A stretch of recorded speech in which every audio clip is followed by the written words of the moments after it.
Buenas noches, hermanos. ¿Han pasado bien? Me alegra mucho. Vamos a abrir nuestras Biblias. El capítulo 14 del Evangelio según San Mateo, versos 1 al 12.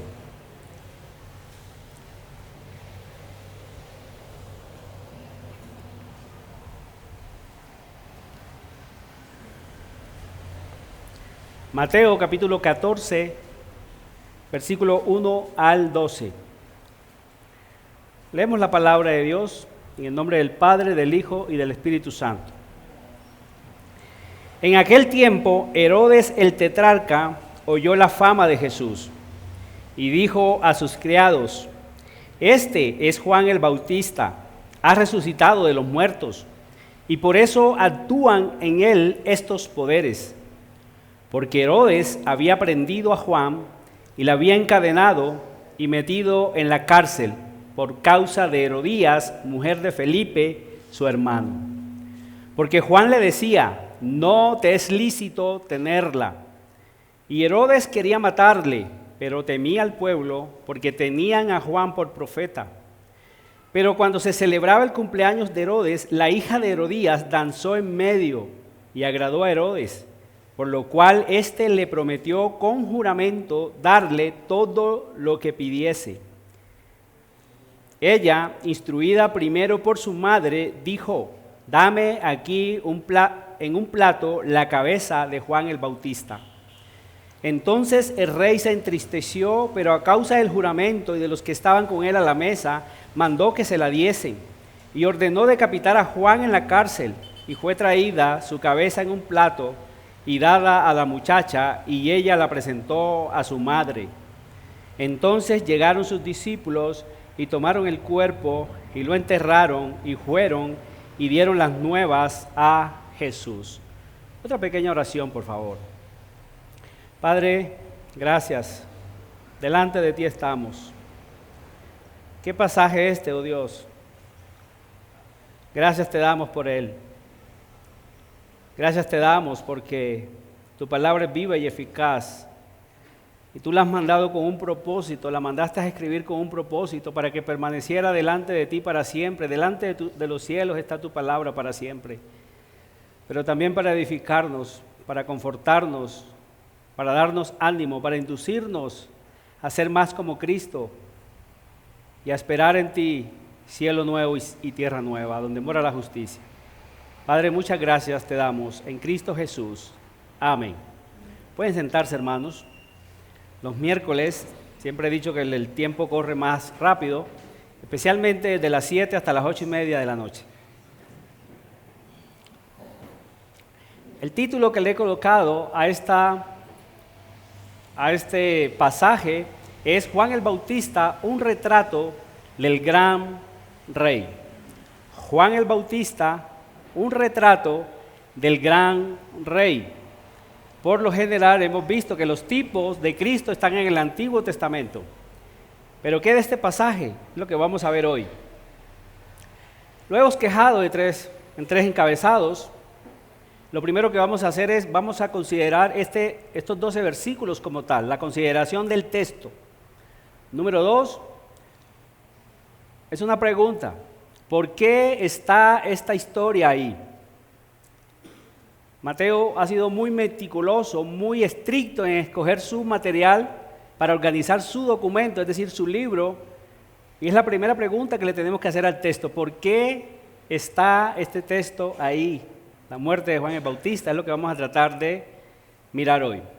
Y número 3, vamos a ver las aplicaciones, aunque voy a estar siendo muy aplicativo a lo largo del pasaje. Al final, si el tiempo nos da, espero que sí, hagamos unas aplicaciones generales. Ok.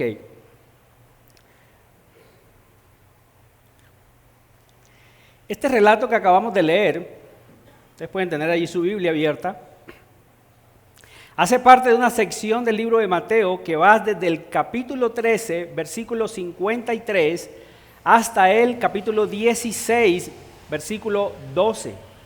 y constituye básicamente una panorámica de transición hacia la última etapa del ministerio de nuestro Señor y Rey Jesucristo.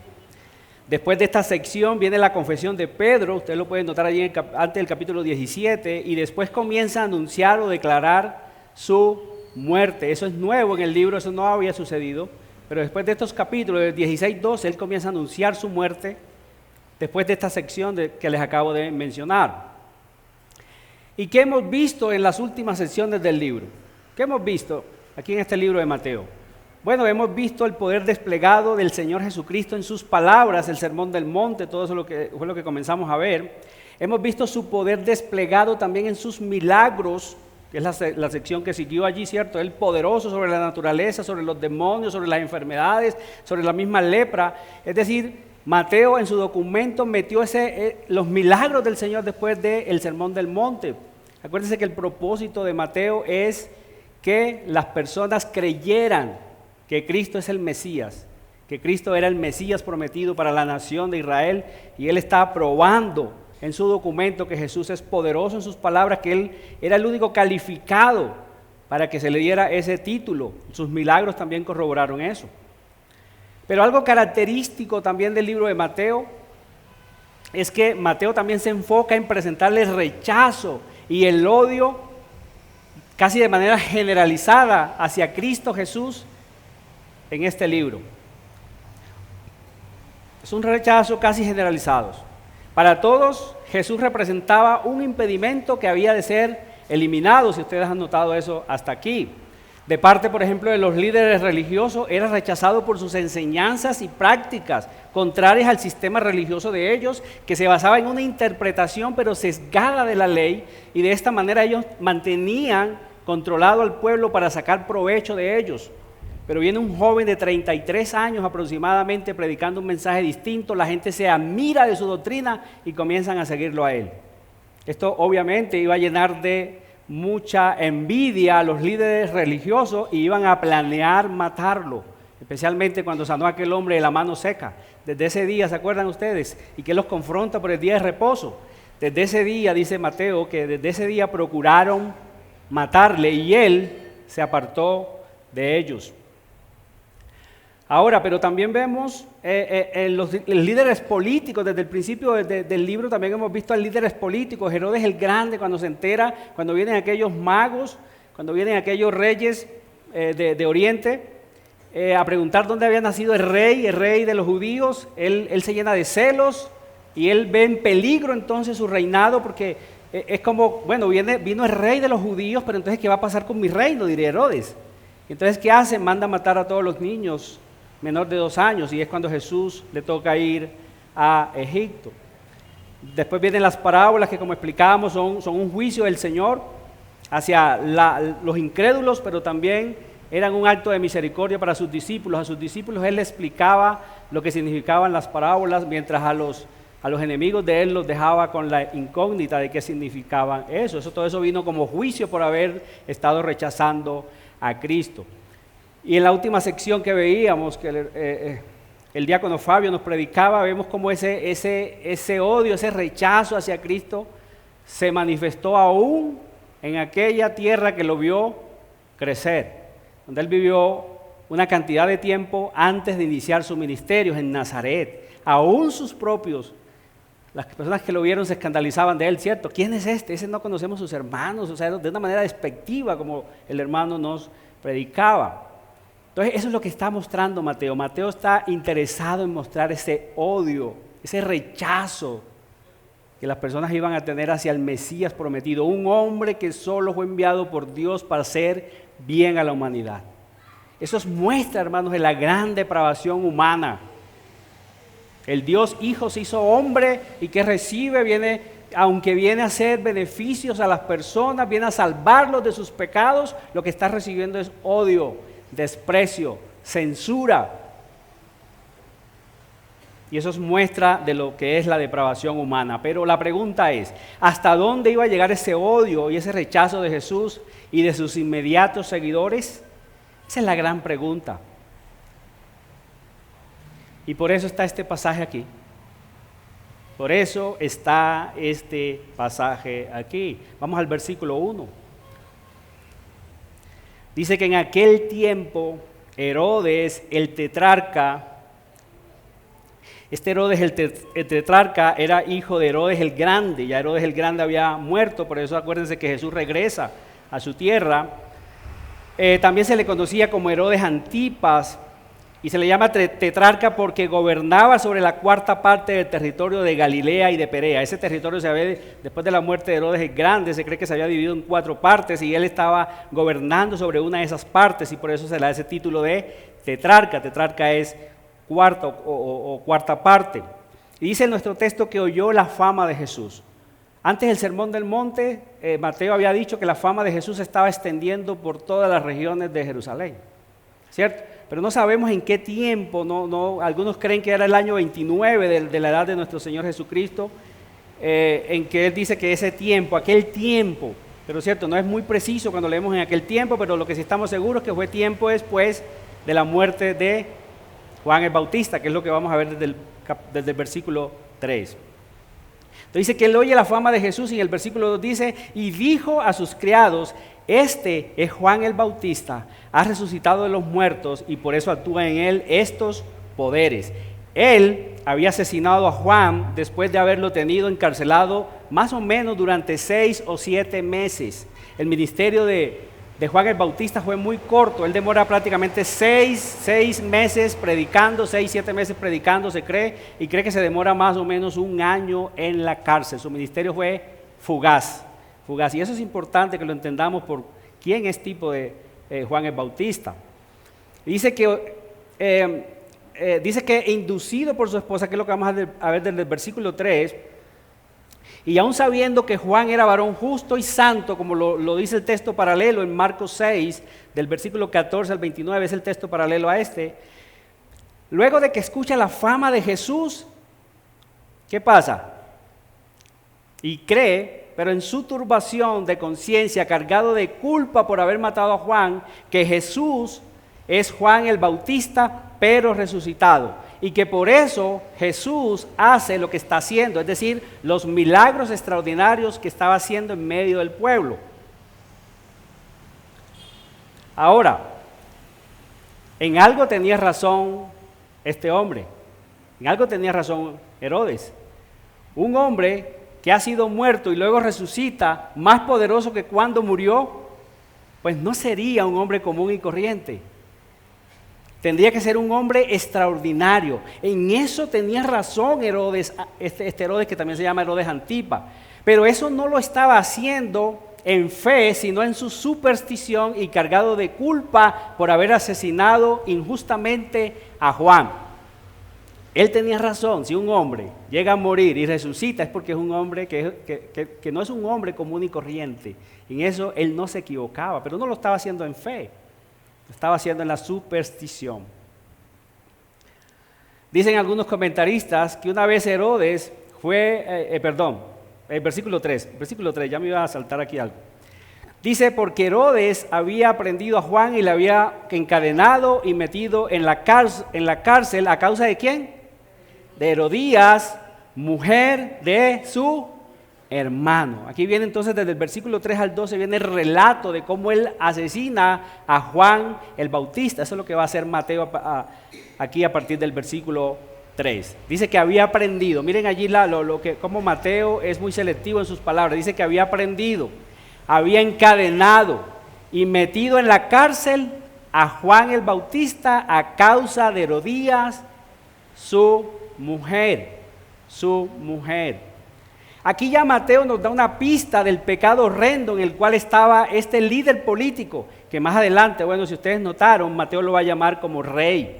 Y era que tenía la mujer de su propio hermano. Tenía la mujer de su propio hermano, algo aberrante, algo pecaminoso, algo vergonzoso. Pero además de eso dicen algunos comentaristas,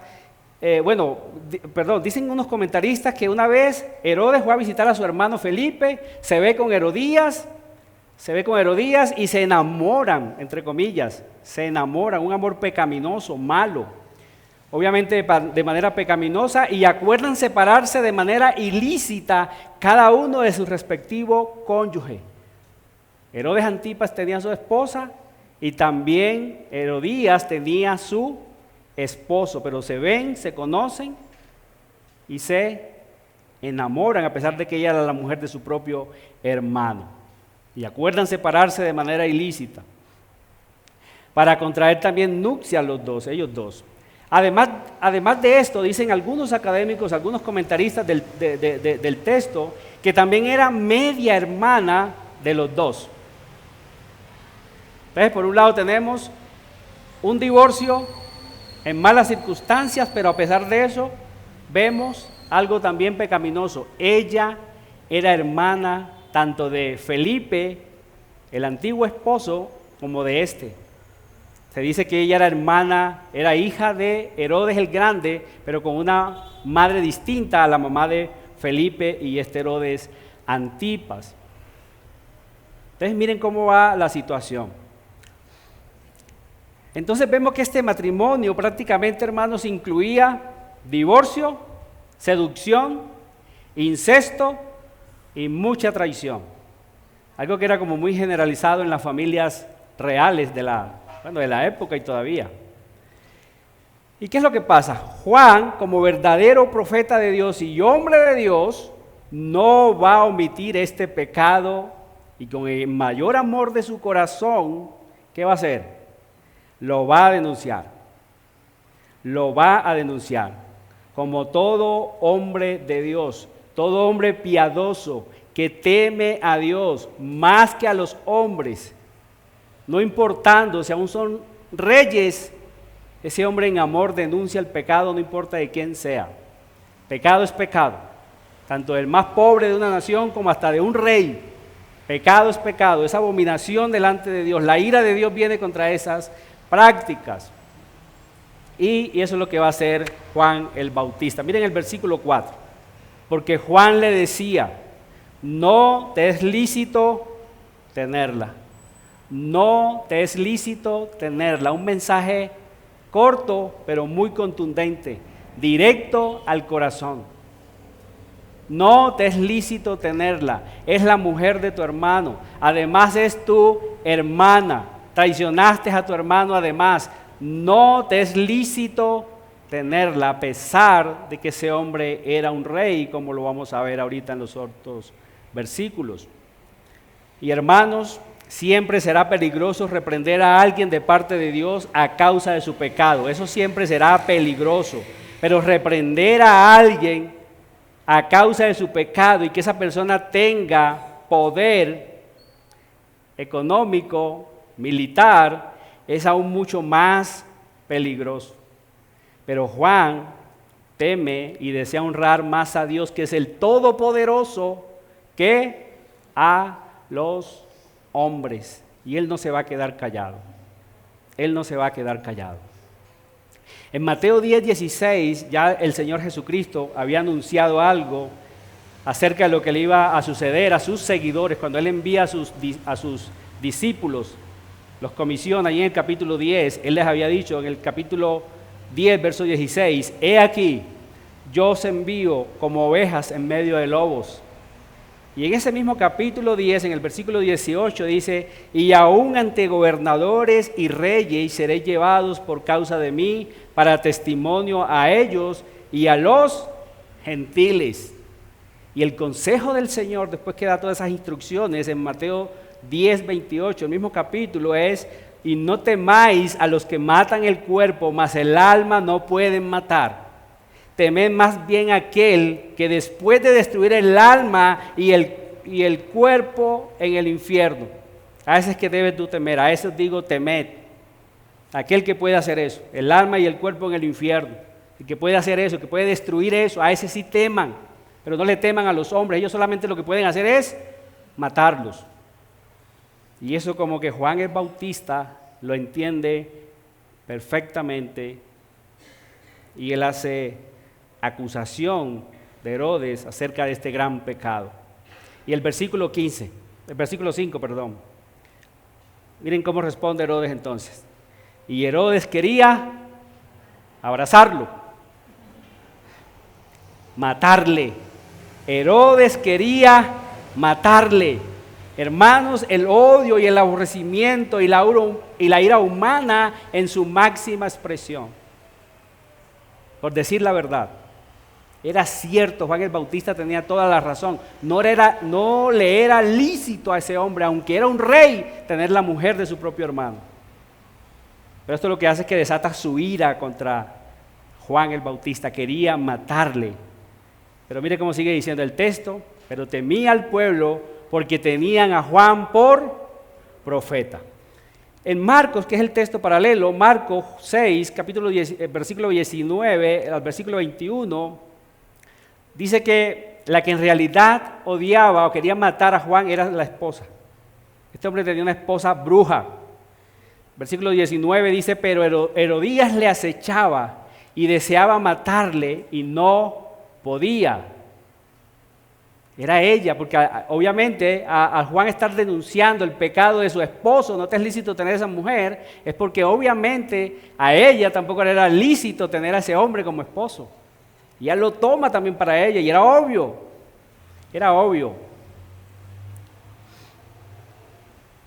Versículo 20 de Marcos dice: porque Herodes temía a Juan, sabiendo que era varón justo. Mire todo lo que él sabía, por eso está turbado ahí en los primeros versículos que vimos.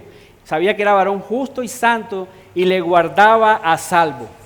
Vemos aquí, hermanos, de entrada también un hombre cobarde, débil y muy manipulable, por la bruja de su mujer. Él tiene una bruja de esposa y esa esposa lo va a llevar a matar a este hombre que él mismo sabía que era un varón justo y era un varón santo. Dice que oyéndole se quedaba muy perplejo, pero le escuchaba de buena gana. Entonces ha encontrado con esa gente que no creen en el Evangelio, pero uno les explica el Evangelio y ellos atentos, pero no creen. Y eso era lo que pasaba con este rey. Le escuchaba muy atento, muy perplejo, pero no creía. Pero ¿qué pasa? Versículo 6. Venido un día oportuno, la oportunidad. Versículo 6 dice que cuando se celebraba, ese día de oportunidad fue el cumpleaños de Herodes. Leamos ahí el versículo 6. Pero cuando se celebraba el cumpleaños de Herodes, la hija de Herodías, que un historiador llamado Flavio Josefo, dice que se llamaba Salomé. Perdonen, hermanos, que a veces se me sale el costeñol. Que esa esa hija de ellos luego se casaría con un medio tío. O sea que el incesto iba a seguir por descendencia. Se llamaba Salomé.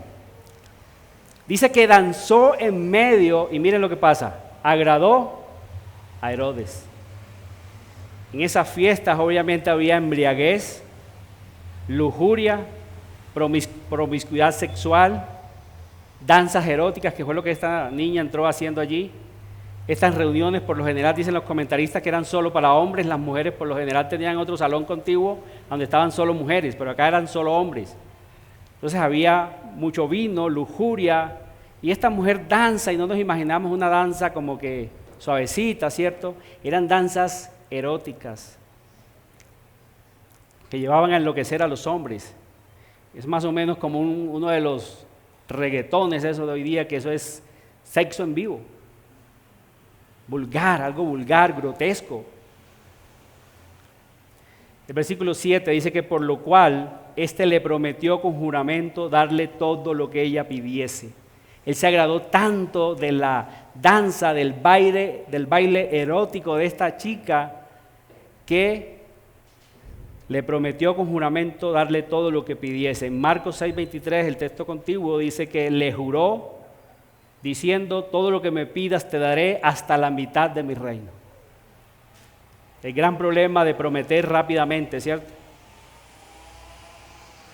Él es excitado, él está viendo aquello allí y hace un juramento: hasta la mitad de mi reino te doy, pídeme lo que quieras. Versículo 8 dice que ella, instruida primero por su madre, dijo: dame aquí en un plato la cabeza de Juan el Bautista. Es decir, ya mismo, ahora mismo, antes que te arrepientas, antes que te pase el calor de los tragos. Es la idea más o menos que transmite Mateo allí. Ya mismo, dame la cabeza de Juan el Bautista. Todo esto lo hizo instruida por su madre Herodías. Hermanos, ¿para qué tomaríamos nosotros un plato? ¿Yo para qué tomaría un plato, una bandeja? Hombre, para que la hermana Eliana me eche ahí un pedazo de torta de las ricas que ella hace, ¿sí o no? O la hermana María Isabel, una porción de ese mondongo que ella hace. Mi esposa acerca de la sopa de pescado que ella hace. Hermanos, una bandeja, un plato, ¿qué se va a imaginar uno eso? Una cabeza, traerme una cabeza ensangrentada. Eso es algo horrible. Pero vemos una vez más que el odio, la ira y el aborrecimiento religioso suscitado por ser seguidor de Cristo y decir la verdad en amor de parte de Él, supera cualquier otro afecto, hasta el de la comida, hasta las ganas de comer. A una fiesta, ¿qué querría uno ir donde haya abundante comida? Comer con un plato. Sin embargo, es tan grande el odio, la ira, el aborrecimiento hacia un hombre justo, santo, que está diciendo la verdad. No te es lícito tener a esa mujer. Es el odio, hermanos. Ya el Señor en Mateo 10:21 había dicho que el hermano entregará la muerte al hermano y el padre al hijo. Y los hijos se levantarán contra los padres y los harán morir. Todo esto a causa de él. El aborrecimiento, la ira, a causa de ser seguidor de Jesús. Está dando claramente a entender allí que superaría hasta los afectos familiares. Hermanos, yo amo a mi hijo. Pero ¿cómo puede ser que mi hijo se vuelve cristiano y es tanto el odio que yo siento hacia él que lo entrego a la muerte? Porque me está diciendo, no te es lícito tener a esa mujer. O no te es lícito cometer ese pecado. Estás en adulterio, estás haciendo mal. La ira no es buena. Estás pecando contra tu Dios. Arrepiéntete. ¿Cómo es posible que una verdad de esa tan profunda, tan contundente, me lleve a mí a aborrecer aún a mis propios hijos? Pero eso fue lo que pasó con el Señor. Algo terrible. El versículo 9 dice que entonces el rey se entristeció. No sabemos por qué. Pudo ser por el respeto que le tenía a Juan. Él mismo había dicho que era un varón justo, santo. O puede ser por el aprecio que el pueblo le tenía a Juan, que también lo tenían como profeta, y de pronto temía que el pueblo tomara represalias contra él. No lo sabemos con exactitud. O tal vez por reconocer el odio asesino y frío de la bruja que tenía por mujer. ¿Cómo es posible que mi esposa pida la cabeza de un hombre en una fiesta y que se la traigan en un plato? Eso solamente lo puede hacer una mujer vil y despreciable con su corazón podrido.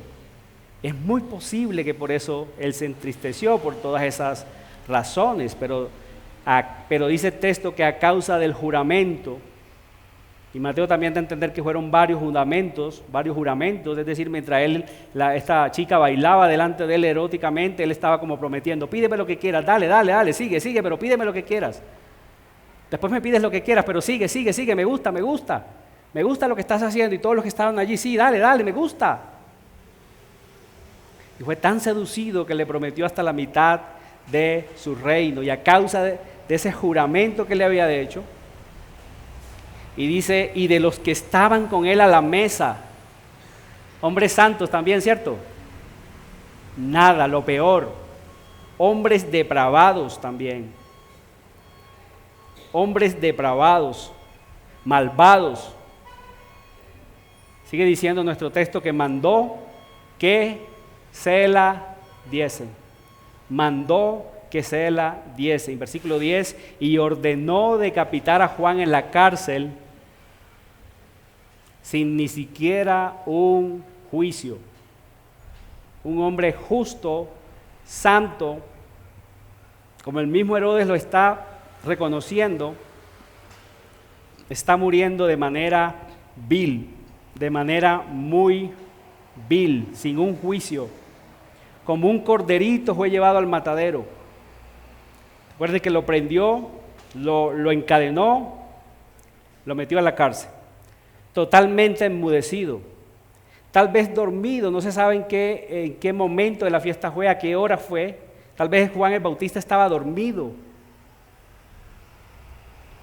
Pero el inocente no pudo defenderse, fue ejecutado.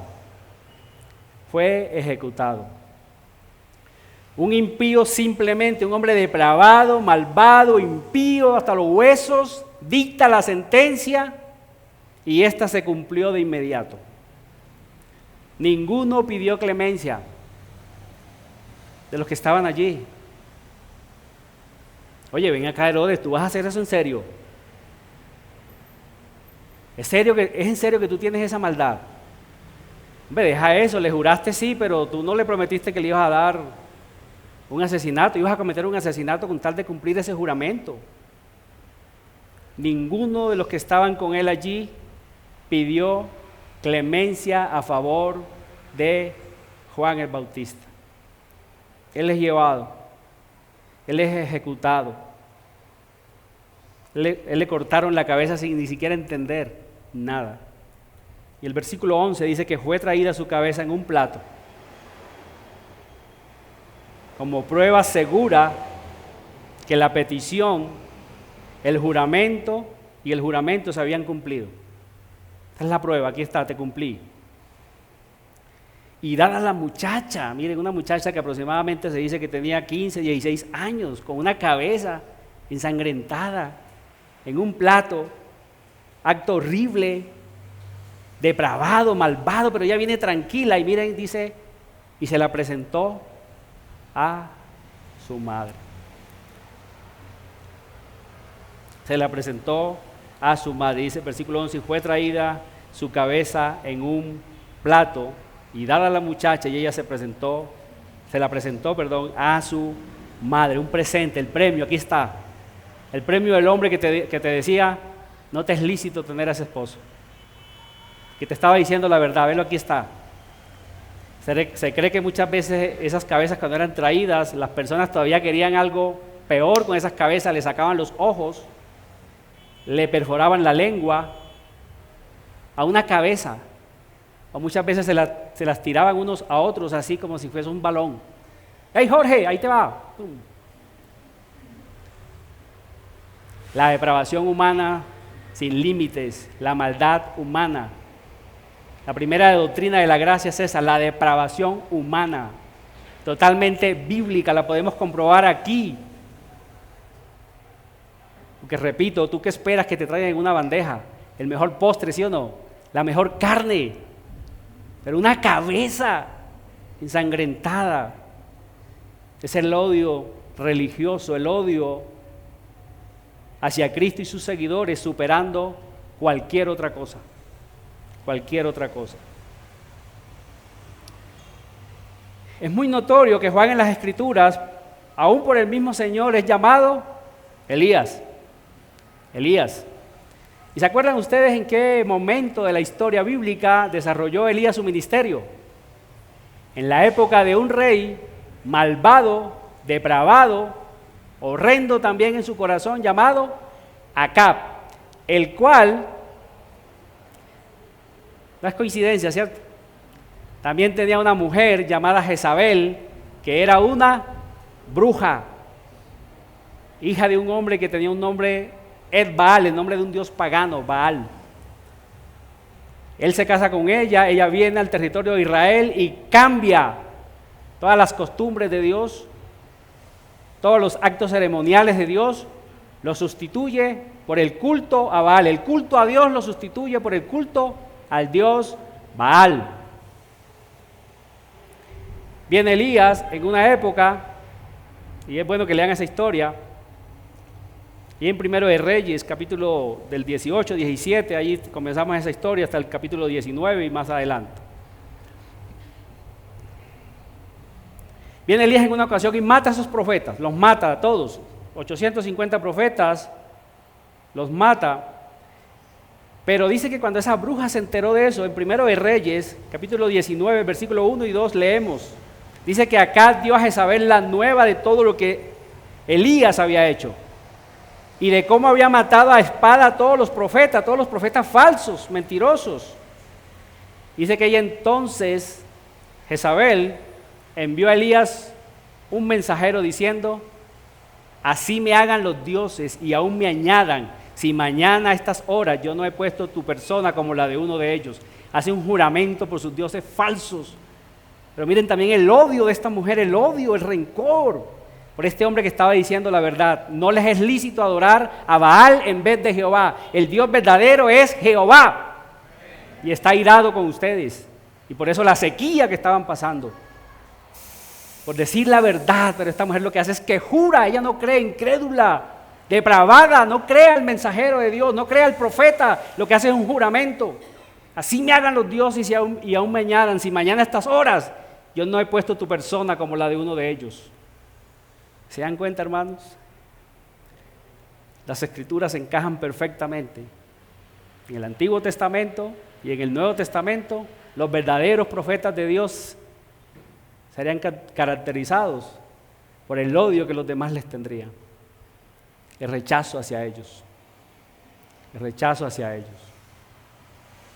Y el versículo 12 termina diciendo que entonces llegaron sus discípulos y tomaron el cuerpo y lo enterraron y fueron y dieron las nuevas a Jesús. Toda esa secuencia de palabras indica que lo hicieron rápido. Llegaron, tomaron, enterraron.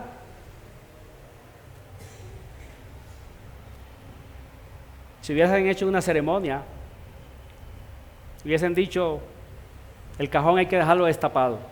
Hay que dejarlo cerrado. No lo pueden ver. No tiene la cabeza. Es algo horrendo de ver. Hay que dejar el sepulcro así, sin que nadie lo vea. Juan el Bautista había perdido su cabeza. Ahí termina el relato, y eso me va a mi segundo punto, hermanos, se me va el tiempo. ¿Por qué está esta historia ahí? Esa es la gran pregunta, esa es la centralidad de este texto. ¿Por qué está esta historia ahí? ¿Qué significa esto? ¿Será que este texto le podemos hacer la pregunta? A este texto le podemos hacer la pregunta que le hacemos al Antiguo Testamento, especialmente ahora que estamos viendo Génesis, ¿cierto? ¿Dónde está Cristo en este pasaje? Pero si estamos en el Nuevo Testamento, ¿se lo podemos hacer o no? La pregunta es sí. Y está en Juan el Bautista, en su sufrimiento. ¿Cómo lo sé? Por las declaraciones del mismo Cristo, del mismo Señor, que va a ser más adelante en el capítulo 17, versículos 12 y 13, donde leemos: mas os digo que Elías ya vino y no le conocieron, sino que hicieron con él todo lo que quisieron. Y miren esa expresión: así también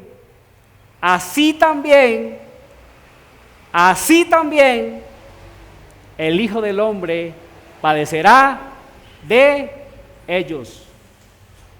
Padecerá de ellos. Y todos estos textos, cuando ustedes, espero que lo lean, bueno, llegamos allá ahorita, están en un contexto previo al anuncio de la muerte que Jesús mismo había hecho acerca de él. Él había empezado a anunciar su muerte. El Hijo del Hombre es necesario que sufra, es necesario que sea entregado en manos de pecadores, allí sufrirá. Y es muy notorio, hermanos, que en Mateo 13, cuando iniciamos, bueno, no lo hemos predicado, lo vamos a predicar cuando terminemos, Dios mediante, los últimos capítulos, nos regresaremos para predicar los primeros 4 capítulos. En Mateo 13, del versículo 1 al 3, dice que en aquellos días vino Juan el Bautista predicando en el desierto de Judea y diciendo: arrepentíos, porque el reino de los cielos se ha acercado. Versículo 3, pues este es aquel de quien habló el profeta Isaías cuando dijo: voz del que clama en el desierto, preparad el camino del Señor, enderezad sus sendas. Pero ¿a cuáles sendas se está refiriendo el texto? ¿Serían los milagros? que iba a ser Jesús? Absolutamente no. Juan el Bautista al menos no se registra ni siquiera un solo milagro que él haya hecho. Hacer que las personas vinieran a él en masa, su mensaje, arrepentidos porque el reino de los cielos se ha acercado. He aquí el Cordero de Dios que quita el pecado del mundo. ¿Sería que la gente iba a correr hacia Cristo entonces en masa? Bueno, vemos que uno que otro llegó aún, pero de los discípulos de Juan se iban pasando poco a poco hacia Cristo, pero eso tampoco sucedió. Entonces decimos no, era el camino de su sufrimiento. Juan el Bautista, como el último de los profetas, que sería tipo y sombra de los sufrimientos del gran rey, así lo acabamos de leer. Así como hicieron con Juan el Bautista, así también el Hijo del Hombre padecerá de ellos. La muerte de Juan el Bautista, Mateo la incrusta aquí porque está sirviendo de tipo acerca de a dónde iba a llegar el odio, el rechazo, el desprecio hacia Cristo y sus seguidores. Y de la misma manera como estaba sucediendo con Juan, un juicio injusto, ni siquiera le hicieron un juicio a Juan. A Cristo se lo hacen, pero injustamente con testigos falsos. Él también como cordero fue llevado al matadero, sin poder decir una sola palabra, sin poder defenderse. Y eso es lo que Juan el Bautista está haciendo aquí como precursor. Ese es el camino que él está enderezando. Ese es el camino que él está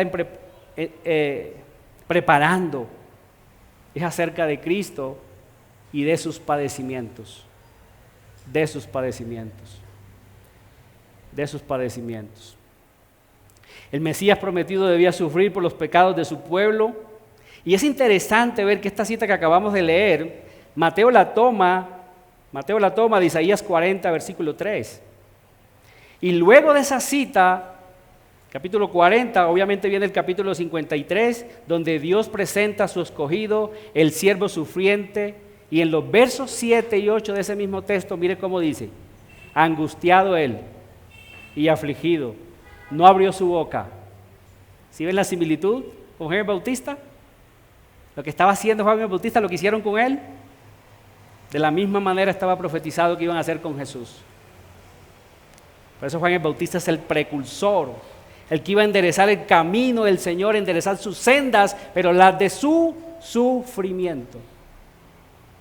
Así como hicieron con él, así iban a hacer con Cristo. Dice: y como oveja delante de sus trasquiladores, enmudeció y no abrió su boca, por cárcel y por juicio fue quitado, y su generación, ¿quién la contará?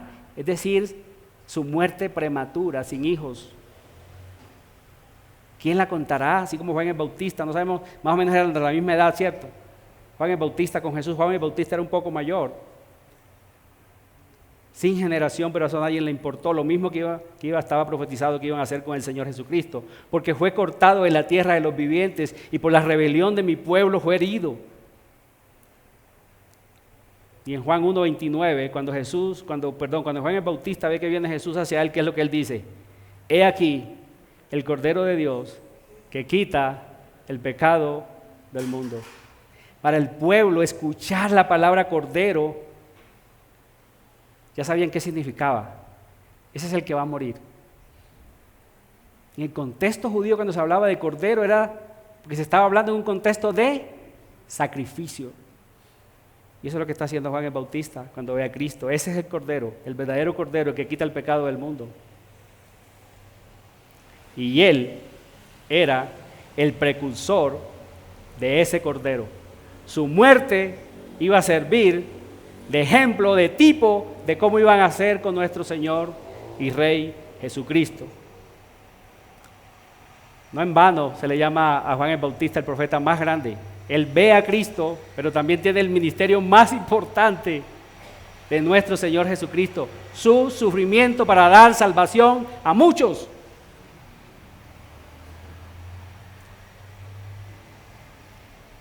Y eso es lo que está haciendo Juan el Bautista. Es interesante recordar el pasaje que nos predicó nuestro hermano Jason. Dios siga ayudando a Jason, tiene un don precioso del Señor. Allí en el capítulo 13, versículos 51 y 52, ¿recuerdan esos dos versículos? pequeñitos pero significativos. Sobre todo el versículo 52 dice, por eso todo escriba, docto en el reino de los cielos, es semejante a un padre de familia. ¿Y qué hace un padre de familia? Saca de su tesoro cosas nuevas y cosas viejas. Exactamente eso tenían que hacer los escribas, doctos, en el tiempo de Cristo. Pero la gran mayoría no entendió, por no decir todos. Tenían que mirar las profecías del Antiguo Testamento y comparar los actos que estaban sucediendo con Cristo y con Juan el Bautista y ver que todo casaba exactamente.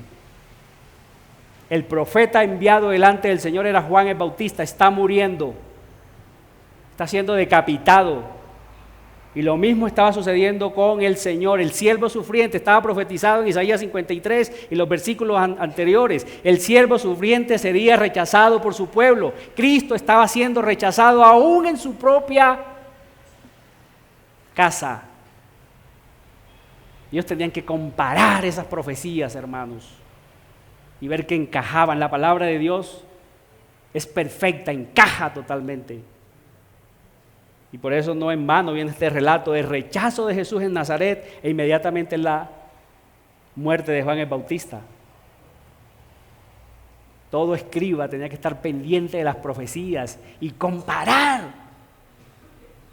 porque ahí estaba el Mesías prometido delante de ellos y los rechazaron. De la misma manera como estaban rechazando a Juan el Bautista, como había sido asesinado Juan el Bautista, así también el Hijo del Hombre iba a ser rechazado por ellos. Rechazado por ellos. ¿Qué podemos aprender nosotros rápidamente de este texto, hermanos? ¿Cuáles son las aplicaciones? Fácil. Pastor el domingo mencionaba ese texto, que podríamos decir que es la gran promesa del Nuevo Testamento. Cuando pensamos en las promesas en el Nuevo Testamento, las promesas de las Escrituras, ¿qué pensamos, cierto? La promesa que Dios le dio a Abraham. ¿Qué pensamos? Pensamos en las promesas de Dios, en su salvación, y es bueno que pensemos en eso. Pero ¿has pensado tú en esa promesa que el pastor nos decía el domingo? En segunda carta a Timoteo, capítulo 3, versículo 12. Es algo seguro que dice, y también, Pablo está diciendo esto, inspirado por Dios, y también todos los que quieran vivir piadosamente en Cristo Jesús, ¿cuál es la recompensa? Padecerán persecución. Padecerán persecución. En Juan 15, 18 el Señor también dijo, si el mundo os aborrece, sabed que a mí me han aborrecido antes que a vosotros. Si el mundo os aborrece, sabed que a mí me ha aborrecido antes que a vosotros. ¿Ves, hermano, que no es difícil? Yo sé que el tiempo se me acabó, Fabio, te va a tocar el himno del final.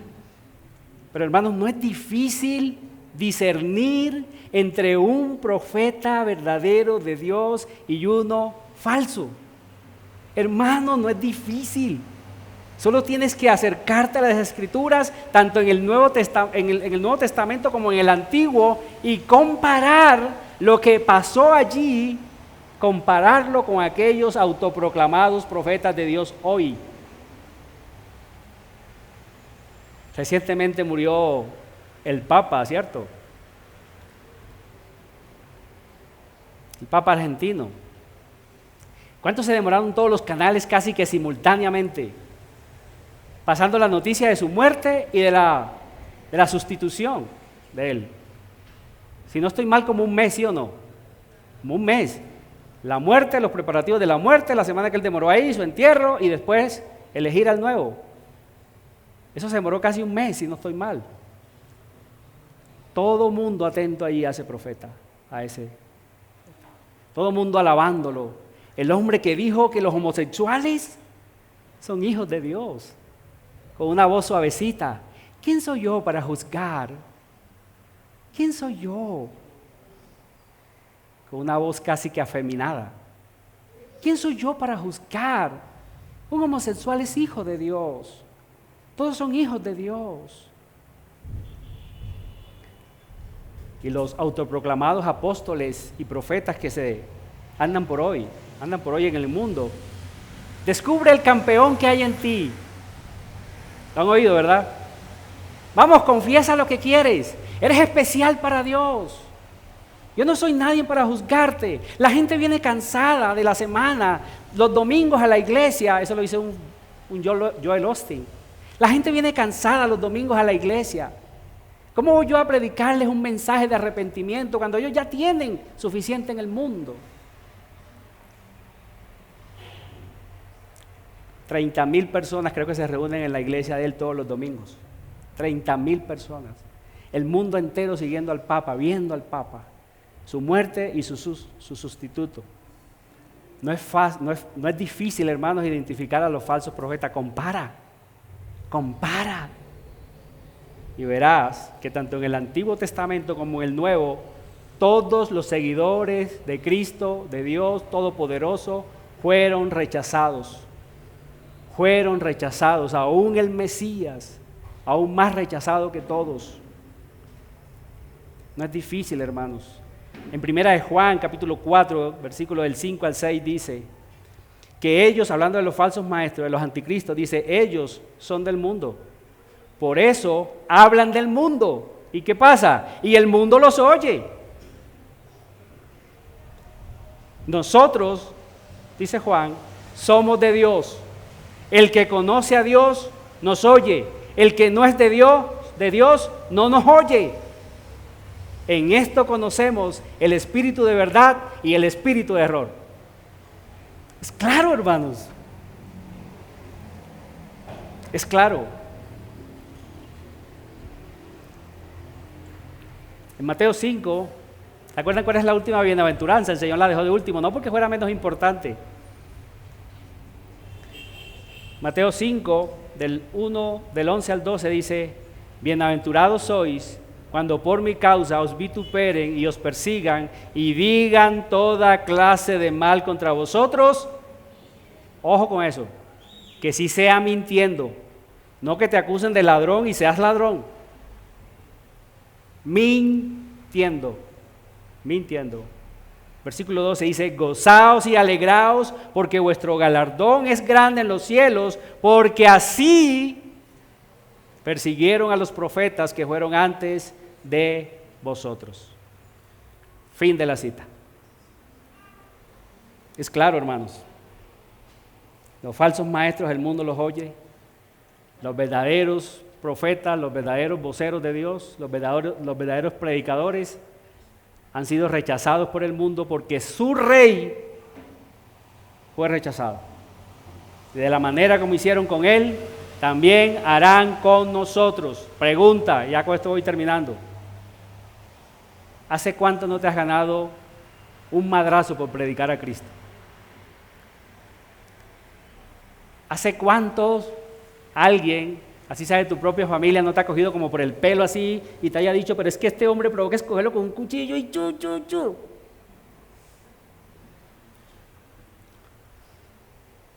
¿Hace cuánto que no te dicen, ¿y tú por qué juzgas si tú eres peor que yo?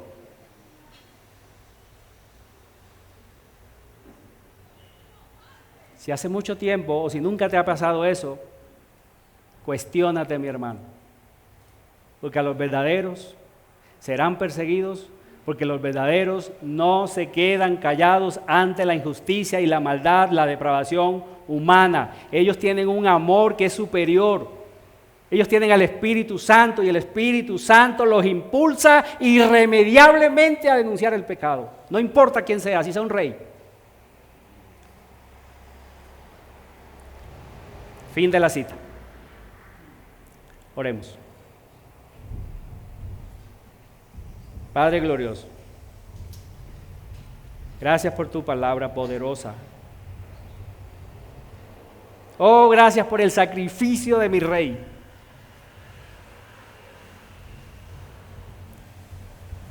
Aunque supo la muerte de Juan, no se detuvo para ir a la cruz. Antes eso lo fortaleció. Se estaba cumpliendo la Escritura. La Escritura también se estaba cumpliendo en Él. Se tenía que cumplir en Él. Y esto fortaleció a nuestro Rey. Su muerte era segura, pero su resurrección también. Oh, gracias, Señor, por tu palabra.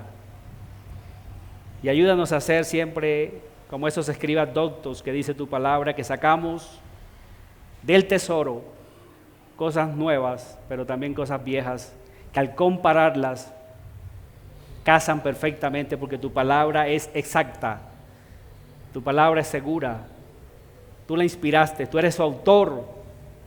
Todos estos textos, cómo encajan, cómo se ven tan magníficos, nos ayudan a confiar en ti, a confiar en que tu palabra es segura, veraz, porque la fe viene del oír y el oír por la palabra de Cristo.